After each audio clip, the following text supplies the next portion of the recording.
Good morning all of student. आज जो है आपको एक नया चैप्टर है जो है परमाणु। परमाणु चैप्टर बहुत ही इंटरेस्टिंग चैप्टर है और इसे बहुत कायदे से सुने और अपने को बहुत ही ध्यानपूर्वक, क्योंकि चैप्टर बड़ा इंटरेस्टिंग है। और यहाँ पर एक जो सिलेबस में आपके रदरफोर्ड मॉडल है, उस रदरफोर्ड मॉडल के बारे में हम लोग बातचीत करेंगे आज। रदरफोर्ड मॉडल से पहले हमें क्या करना है कि थोड़ा सा कुछ एक्स्ट्रा नॉलेज ज़रूरी है, क्योंकि जो हमारा एक बेस है वो कैसे हम स्टार्ट करते हैं उसके लिए ज़रूरी है ये है कि थोड़े उसके बारे में और एक्स्ट्रा थोड़ा जान लें। देखिए, सबसे पहले बात आती है कि जैसे हमने एटम की बात की, तो एटम होता क्या है। इससे मान लो कोई एलिमेंट होता है, तो एलिमेंट में क्या है कि सूक्ष्मतम इकाई होती है जिसमें तत्व के सभी गुण विद्यमान होते हैं, वो परमाणु होता है। लेकिन 19वीं शताब्दी के अंत में परमाणुओं का अविभाज्य कण माना जाता था। सन 1898 में जे थॉमसन ने एक अपना मॉडल प्रस्तुत किया। थॉमसन ने क्या किया कि जो गैसें थी, गैसों में जो इलेक्ट्रिकल डिस्चार्ज ट्यूब ली, तो उसमें उन्होंने इलेक्ट्रॉनों की खोज की। फिर उन्हीं के द्वारा क्या किया गया है कि यहाँ पर कि परमाणुओं में उपस्थित ऋण आवेशित अवयव इलेक्ट्रॉन सभी परमाणुओं के लिए पूर्णतः समान होते हैं। फिर उन्होंने ये भी कहा कि एक अथवा अधिक इलेक्ट्रॉन उपस्थित रहते हैं। परमाणु स्वयं में वैद्युत रूप से उदासीन है। इलेक्ट्रॉन के ऋण आवेश को निष्प्रभावित करने के लिए परमाणु में धन आवेश भी होना चाहिए। परमाणु में इलेक्ट्रॉन आवेश तथा द्रव्यमान वितरण क्या व्यवस्था है, तो व्यवस्था क्या थी कि परमाणु की संरचना क्या है। तो परमाणु की जो संरचना होती है, जिससे थॉमसन मॉडल है, रदरफोर्ड मॉडल है, बोहर मॉडल है, सोमरफेल्ड मॉडल है, वेक्टर मॉडल, ऑल इस इनमें क्या हुआ, जो थॉमसन जो मॉडल था वो पूर्णतः विफल रहा। इसी के बाद हम लोग बात करते हैं, और यहाँ पर देखिए कहती Thomson presented first atomic model. According to this model, atom the positively charge sphere radius 10⁻⁻10 metre in which mass of atom and positive charge distributed uniformly in this sphere. The negatively charged electron are embedded in cyst. Watermelon number of electron in it is such that its total negative charge is equal to the positive charge. यहाँ पर कहा गया कि number of electrons in it is such that its total negative charge is equal to the positive charge. मतलब यहाँ पर कहा कि जितने यहाँ पर नेगेटिव चार्ज होंगे उतने ही यहाँ पर पॉजिटिव चार्ज होंगे, और यहाँ पर कैसा हो जाएगा, न्यूट्रलाइज हो जाएगा। तो इसी को पॉम पुडिंग मॉडल भी कहा जाता है। थॉमसन मॉडल को पॉम पुडिंग मॉडल भी कहा जाता है। Success of the Thomson model. By this model stability of atom, thermionic emissions, photoelectric effect, ionization has been explained.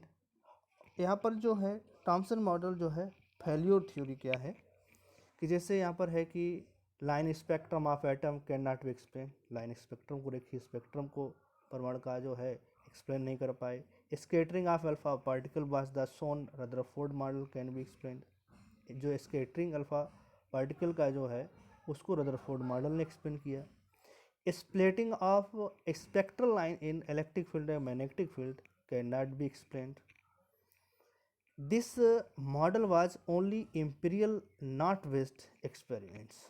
ये और कैसा था, एक थ्योरी के बेस पे था और कोई एक्सपेरिमेंटल बेस पे नहीं था। इसके बाद सन 1911 में सजेशन दिया अपने शिष्यों को, जैसे रदरफोर्ड ने, गीगर और Marsden performed an experiment in which the high velocity energy alpha particle emitted from the radioactive sources energy 5 million electron volt were bombarded on thin sheet of gold, and the scattering pattern was the studied charge on a alpha particle is two charge. जैसे आपने alpha particle की बात सुनी, जो यहाँ पर alpha particle है तो अल्फा पार्टिकल पर चार्ज जो होता है 2e होता है। कितना होता है बेटा? 2e। कहा है कि and mass is approximately 4 times of hydrogen atom. Operators used, जो वहाँ पर एक्सपेरिमेंट किया गया था अल्फा पार्टिकल स्कैटरिंग एक्सपेरिमेंट, तो यहाँ पर क्या था, ये जैसे था आपका यहाँ पर कि ये एक अल्फा पार्टिकल थे और यहाँ पर इस तरह से यहाँ पर एक वैक्यूम क्रिएट किया गया, एक सर्कुलर बनाया गया था, और यहाँ पर ये गोल्ड की एक फॉइल थी। कौन सी थी? गोल्ड की फॉइल, जिसकी थिकनेस जो थी लगभग 10⁻⁷ मीटर थी। और यहाँ पर जो वेलोसिटी थी, जैसे हमने यहाँ पर रेडियो एक्टिव एलिमेंट जो लिया था इस बॉक्स में रखे हुए, तो वो रेडियो एक्टिव एलिमेंट की जो काइनेटिक एनर्जी लगभग थी 5 मिलियन इलेक्ट्रॉन वोल्ट से लेकर 7 इलेक्ट्रॉन वोल्ट तक थी, क्योंकि वहाँ पर मैक्सिमम काइनेटिक एनर्जी थी। तो वहाँ से क्या हुआ कि हाई, तो ये देखिए किस तरह से एक बहुत बारीक जो है यहाँ पर होल रखा गया, काटा गया कि ये बिल्कुल यहाँ पर बिल्कुल सीध में ही जाए। और इसके बाद ये हम देखेंगे कि जो यहाँ पर गोल्ड की फॉइल है तो उससे वो किस तरह से यहाँ पर जो है डिफ्लेक्शन क्रिएट हो रहा है, कितने कितने एंगल का हो रहा है, तो यहाँ पर ये बताया गया है। ठीक है, यहाँ पर इस तरह से एक्सपेरिमेंट बनाया गया, तब यहाँ पर एक्सपेरिमेंट किया गया। अब यहाँ पर कह रहा है कि this foil used order avoid multiple scattering gold atoms of scattering alpha particle is due to only 1 atom. यहाँ पर जैसे आपने देखा होगा जो गोल्ड है, गोल्ड बड़ा मेलेबल होता है कि वहाँ पर एटम जो होना चाहिए 1 एटम होना चाहिए, नहीं कि मान लीजिए 1 लेयर 1 एटम किसमें है, ये चीज़ जो है आपको गोल्ड में मिलेगी। ये ऐसा नहीं है कि गोल्ड के अलावा और कोई धातुएं नहीं ली गई हैं, ठीक है, लेकिन जो सबसे मेलेबल जो है वो आपका गोल्ड है। ठीक है, और हमने आपको बताया था कि यहाँ पर जो गोल्ड है, जो गोल्ड की जो थिकनेस है वो आपकी फॉइल की कितनी ली गई थी? 10⁻⁷। और यहाँ पर जो हमने एक सर्कुलर बनाया था रिंग, और वहाँ पर एक हमने जो फ्लोरोसेंट मटेरियल लगाया था ZnS का, ठीक है, तो उससे हमें क्या था किया गया, और फिर हमने वहाँ पर एक माइक्रोस्कोप लगाया ऑब्जर्व करने के लिए कब किस समय कितने एंगल से ये जो है आपका कितने एंगल स्कैटरिंग पार्टिकल कितने एंगल से कोलिजन्स कर रहा है। जैसे दिया कि the whole operators used placed in vacuum there is no loss kinetic energy of alpha particle. और इसको किस में रखा गया था? वैक्यूम क्रिएट करके किया गया, जिससे अल्फा पार्टिकल ये हुआ यहाँ पर लेड, जिसे कोई हमने रेडियो एक्टिव एलिमेंट लिया, फिर यहाँ पर बीम अल्फा पार्टिकल लेड की प्लेटें लगाएंगी, फिर इसके बाद ये थिन फॉइल लगाएगी, यहाँ पर अल्फा पार्टिकल इस तरह से भी जा रहा है, इस तरह से भी जा रहा है, इस तरह से जा रहा है, एक अल्फा पार्टिकल सिर्फ वापस ही जा रहा है, क्योंकि यहाँ पर जो न्यूक्लियस है, ठीक है, उस न्यूक्लियस, अब देखिए इस तरह उन्होंने क्या लगाया, ZnS लगाया, फिर उन्होंने माइक्रोस्कोप लगाया, माइक्रोस्कोप से ये देख रहे हैं कि यहाँ पर एंगल का जो न्यूक्लियस है थिन गोल्ड का, उससे कितना डिफ्लेक्शन हो रहा है। तो यहाँ पर जो हमने ऑब्जर्वेशन और जो कैलकुलेशन कंक्लूजन जो निकाला है अल्फा पार्टिकल से, कि most of the particle pass through the gold foil without any deviation. यहाँ पर कहा गया है कि Rutherford conclude that most of the part of is hello from inside. जैसे उन्होंने कि अल्फा पार्टिकल से जो वहाँ पर इलेक्ट्रॉन पास कराए, ठीक है, जब उन्होंने पास कराए तो उन्हें लगा कि ये आर पार सीधे निकल गए, तो रदरफोर्ड का निष्कर्ष निकला कि जो इसका अधिकांश भाग अंदर वाला है वो कैसा है? खोखला है, अर्थात ये ठोस नहीं है, जैसा कि थॉमसन ने भी माना था इस तरह से। जब इसके बाद आते हैं कि alpha particle are scattered at all the angle, a few particles are also scattered an angle more than 90.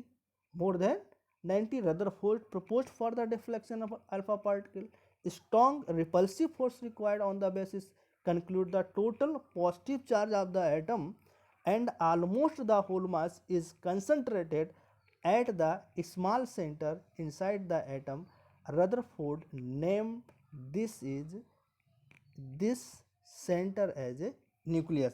जैसे हम लोग बात करते हैं कि न्यूक्लियस कैसे निकला, तो न्यूक्लियस की जो बात आती है तो यहाँ पर जो हम लोग न्यूक्लियस की बात करते हैं, देखिए रदरफोर्ड ने अपने एक्सपेरिमेंट में यहाँ पर क्या कहा है कि यहाँ पर हमने जो है कैसे कहा कि जो एक परमाणु है और जो उसका धनावेश जो होगा किस पर, संपूर्ण द्रव्यमान के भीतर एक छोटे स्थान पर केंद्रित है, मतलब संपूर्ण धनावेश के स्थान में छोटे स्थान पर केंद्रित है। इस स्थान को रदरफोर्ड ने क्या कह दिया, ये न्यूक्लियस है। क्या है? न्यूक्लियस।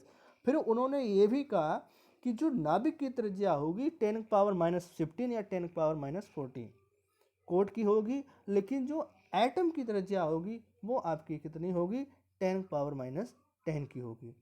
इसके बाद हम लोग आगे बढ़ते हैं।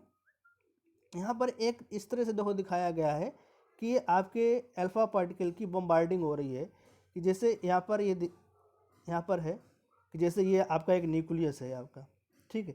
तो जैसे यहाँ पर एक रे डाली तो ये वापस आ गई, तो ये कितना हो गया, 180 हो गया।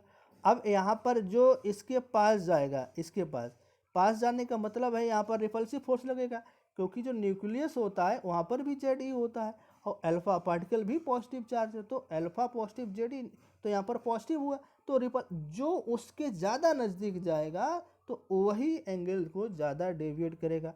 अब जैसे जो इससे बहुत दूर होंगे तो वो तो सीधे सीधे निकल जाएंगे, जो इसके थोड़े और पास में आएंगे तो वो जो है यहाँ से क्या करेंगे, एंगल को डेविएट करते रहेंगे। जैसा जैसा जैसा भाई दूरी रहेगी तो उतना ही वहाँ पर रिपल्सिव फोर्स कम लगेगा। दूरी कम होगी कि अल्फा पार्टिकल न्यूक्लियस की, तो वहाँ पर जो रिपल्सिव फोर्स स्ट्रॉन्ग होगा तो एंगल भी जो होगा वो ज़्यादा डेविएट होगा, ठीक है। अब हम लोग बात करते हैं आगे की, जैसे हम लोग यहाँ पर बात कर लिए। अब जैसे बात आती है कि यहाँ पर कूलाम्ब्स लॉ भी है। जैसे यहाँ पर हमने बात की कि जो आवेश का मान ई है वो एक पूर्ण गुणज पाया गया, और नाभिक का आवेश होता है प्लस जेड ई होता है, और जेड जो होता है यहाँ पर एटॉमिक नंबर को शो करता है। और यहाँ पर जैसे अल्फा कणों के प्रकीर्णन में जो कूलाम्ब नियम की सत्यता भी पाई गई है, ये जानकारी है कि जैसे F = 1/4πε0 2E/ZE² तो यहाँ पर क्या है कि जहाँ R उस अल्फा कण की नाभिक से दूर होगा तो वहाँ पर क्या होगा कि नाभिक से जितना अधिक निकट से गुजरेगा तो उतना अधिक कार्यरत बल होगा। ये सिद्ध कूलाम्ब का नियम या परमाणु द्रव्यों पर भी लागू होता है। अब यहाँ पर बात हम लोग करते हैं कि जैसे बात आती है, आगे हम लोग बढ़ते हैं इसी में, ये सब हो गया आपका। अब हम लोग बात करते हैं, जैसे ये दिया गया on the basis of Coulomb's law Rutherford establish following. तो यहाँ पर क्या है कि जैसे कि ये जो है फिगर दिया गया है, ये फिगर जो है आपका कि अल्फा पार्टिकल के कणों की संख्या, और वहाँ पर एंगल कितना डिफ्लेक्शन हो रहा है, यहाँ पर एंगल का जो कितना डिफ्लेक्शन हो, ये हमारा एंगल को शो कर रहा है। यहाँ पर ये अल्फा पार्टिकल है। तो रदरफोर्ड ने यहाँ पर जो फार्मूला यूज़ किया था कि n थीटा 1/sin 4θ/2, ये यहाँ पर उन्होंने फार्मूला यूज किया था। अब हम लोग बात करते हैं कि कूलाम्ब नियम के आधार पर रदरफोर्ड ने प्रकीर्णन जो है थीटा कोण, उस पर प्रकीर्णित कणों की संख्या वो आपकी क्या थी, n थीटा थी। अब जैसे उन्होंने देखा है कि 10⁻7 कितना बेटा, 10⁻7 से बहुत कम, माने 1 डिग्री जो है लगभग आपका एंगल डेविएट हुआ, ठीक है। 1 डेविएट जैसे है क्या कि जैसे कितना डेविएट हुआ, कितने में, 10⁻7 अल्फा पार्टिकल में। तो यहाँ पर लगभग 99.96 करीब जो यहाँ पर अल्फा पार्टिकल जो है डेविएट हुई। तो वहाँ पर जो एंगल हुआ उतने परसेंट हुआ है, लेकिन जो वहाँ पर एंगल हुआ है वो आपका कितना हुआ, वो बहुत कम हुआ।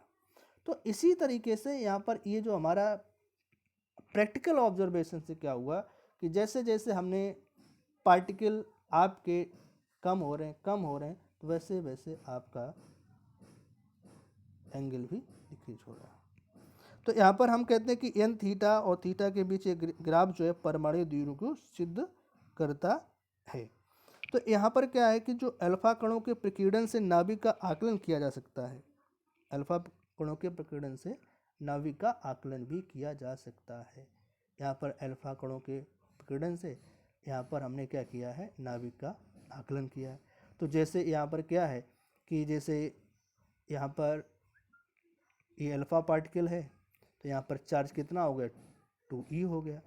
अब जैसे ये अल्फा पार्टिकल है ये न्यूक्लियस के पास जा रहा है तो यहाँ पर जो ये रेडियस जो होगी वो आपकी क्या हो गई, r0 हो गई। तो यहाँ पर आपका पॉजिटिव हो गया, यहाँ पर भी आपका पॉजिटिव है। तो यहाँ से हमें आपने देखा होगा जब हम इलेक्ट्रिक फील्ड पढ़ते हैं तो इलेक्ट्रिक फील्ड में क्या है कि वहाँ पर जो हम पोटेंशियल एनर्जी का जो फार्मूला यूज़ करते हैं कि U equal to 1/4 pi epsilon naught Q1 Q2 upon R, तो वही फार्मूला यहाँ पर आ जाएगा। तो जैसे जैसे होता क्या है, जो यहाँ पर 180 डिग्री पर कोण प्रकृत होते हैं तो वापस आ जाते हैं तो वह निकटतम दूरी तक पहुँच जाता है। कहाँ तक, निकटतम दूरी तक। अब यहाँ पर जो अल्फा जो नाभिक की ओर गमन करता है तो जो गतिज ऊर्जा घटती जाती है, जैसे जैसे इसकी ओर गमन करता जाएगा तो उसकी गतिज ऊर्जा घटती जाएगी, और गतिज ऊर्जा जब घटेगी तो वही गतिज ऊर्जा जो किस में कन्वर्ट हो जाएगी, आपकी स्थितिज ऊर्जा में बढ़ जाएगी। तो इसकी समस्त गतिज ऊर्जा जो है किस में कन्वर्ट हो जाएगी, यानी kinetic energy converted to potential energy. तो यहाँ से जैसे हमने लिया ये फार्मूला लिया कि U equal to 1/4 pi epsilon naught ZE2E upon R0। तो यहाँ से क्या हो गया कि K equal to 1/4 pi epsilon naught 2ZE square upon R0। जैसे हमने कहा कि जो काइनेटिक एनर्जी किस में कन्वर्ट होती है, पोटेंशियल एनर्जी में। तो यहाँ पर जो हमारी निकटतम दूरी है न्यूक्लियस की वो हमारी कितनी हो जाएगी, जैसे R0 1/4 pi epsilon not R0 1/4 pi epsilon naught 2ZE upon 2ZE square upon K क्या है यहाँ पर, काइनेटिक एनर्जी है। इसके बाद हम लोग आगे बढ़ते हैं कि जब ये सब निकालते हैं तो यहाँ पर जैसे हमने अगर AU यानी AU गोल्ड, ठीक है, तो यहाँ पर गोल्ड जो है Z है तो यहाँ पर 3.86 और 3.0 इंटू 10 पावर। लेकिन Rutherford because the alpha particle scattered without touching nucleus of gold foil, मतलब विदाउट टचिंग मतलब जो न्यूक्लियस जो है उससे टच नहीं हो रहा है, तो radius of gold R is less than R0, तो nucleus is found to be experiment other. मतलब यहाँ पर बात ये कहा जा रहा है कि अगर अल्फा कण जो है स्वर्ण नाभिक को वास्तव में छुए बिना अपनी गति की दिशा विपरीत कर दे और स्वर्ण नाभिक की त्रिज्या R0 को R0 से कम होगा, तो वहाँ पर स्वर्ण नाभिक की जो त्रिज्या होगी वो कितनी होगी, 6.9 इंटू 10 पावर माइनस 15 मीटर। अब हम लोग बात करते हैं रदरफोर्ड मॉडल, जो रदरफोर्ड एटॉमिक मॉडल। तो यहाँ पर हम बात करते हैं कि on the basis of conclusion drawn from the alpha particle experiment in 1911, मतलब 1911 में ही रदरफोर्ड ने अपना एक्सपेरिमेंट, ठीक है, और इसी को हम कैसे कहते हैं ना, रदरफोर्ड मॉडल, इसी को हम कह सकते हैं known as a nuclear atomic model. इसी को हम क्या बोलेंगे, न्यूक्लियर एटॉमिक मॉडल। लेकिन परमाणु जो गोल होगा लेकिन उसकी जो त्रिज्या होगी यानी एटॉमिक रेडियस जो होगी वो 10 पावर माइनस 10 की होगी। तो यहाँ पर उन्होंने क्या कि टोटल जो positive charge and most of the an atom concentrated in A small volume at the centre, जो वहाँ पर न्यूक्लियस जो है जो संकेंद्रित होता है बहुत छोटे आयतन पर संकेंद्रित होता है। अधिकांश द्रव्यमान इसके केंद्र पर बहुत छोटे से आयतन पर संकेंद्रित होता है, जिसे हम नाभिक कहते हैं। ठीक है, ये हम आप सब लोगों को पहले से पढ़ा चुके हैं।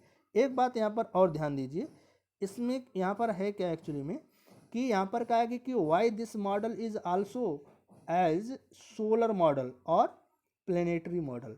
जैसे आपने एक न्यूक्लियर एटॉमिक मॉडल के भी नाम सुना, इसके बाद कहा कि सोलर मॉडल और प्लेनेटरी मॉडल। यहाँ पर इसको हम लोगों ने क्यों कहा है कि यहाँ पर वो बात कह रहे हैं कि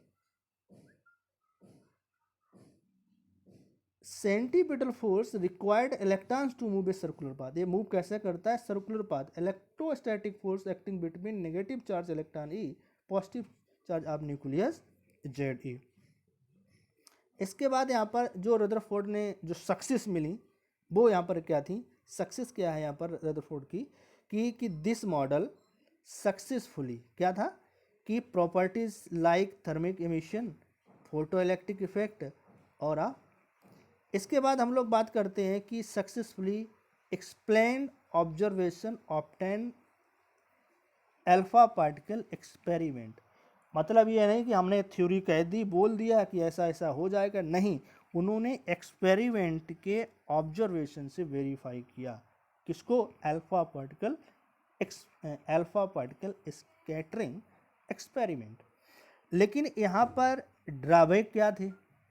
ड्रॉबैक ये थे कि यहाँ पर जो स्टेबिलिटी ऑफ एटम की बात आती है, किसकी बात आती है? Stability of atom. कहा है कि according to Rutherford model electron revolves around the nucleus is a circular orbit. Revolving electron has a centripetal acceleration according to electrodynamics. यहाँ कह रहे हैं कि इलेक्ट्रोडायनामिक्स मतलब हुआ कि रदरफोर्ड मॉडल के अनुसार कि इलेक्ट्रॉन जो होगा वो नाभिक के वृत्ताकार कक्षाओं में घूमते हैं, लेकिन घूमते हुए इलेक्ट्रॉन जो है अभिकेंद्र त्वरण होता है। तो वहाँ पर जो इलेक्ट्रोडायनामिक्स है वो इलेक्ट्रोडायनामिक्स है। जैसे मान लीजिए यहाँ से, जैसे सपोज दैट है ये कि जैसे वो यहाँ से इस तरह से ऐसा नहीं, ऐसे कि जैसे ये ऐसे चला, फिर ऐसे इस तरह से वो कहाँ पर आया? न्यूक्लियस आए। तो यहाँ पर उन्होंने कि जो मोशन तो ये वृत्ताकार में कर रहा है, सेंटीपिटल फोर्स भी लगा रहा है, सेंटीपिटल एक्सेलरेशन भी क्रिएट कर रहा है, लेकिन नाभिक के चारों विभिन्न कक्षाओं में इलेक्ट्रॉन से घूमते हुए चुंबकीय तरंगे जो है निरंतर उत्सर्जित होनी चाहिए। इस प्रकार से ऊर्जा के ह्रास के कारण उनके वृत्तीय पथ की त्रिज्या जो है कैसी होती? लगातार बदल रही है, लगातार घट रही है।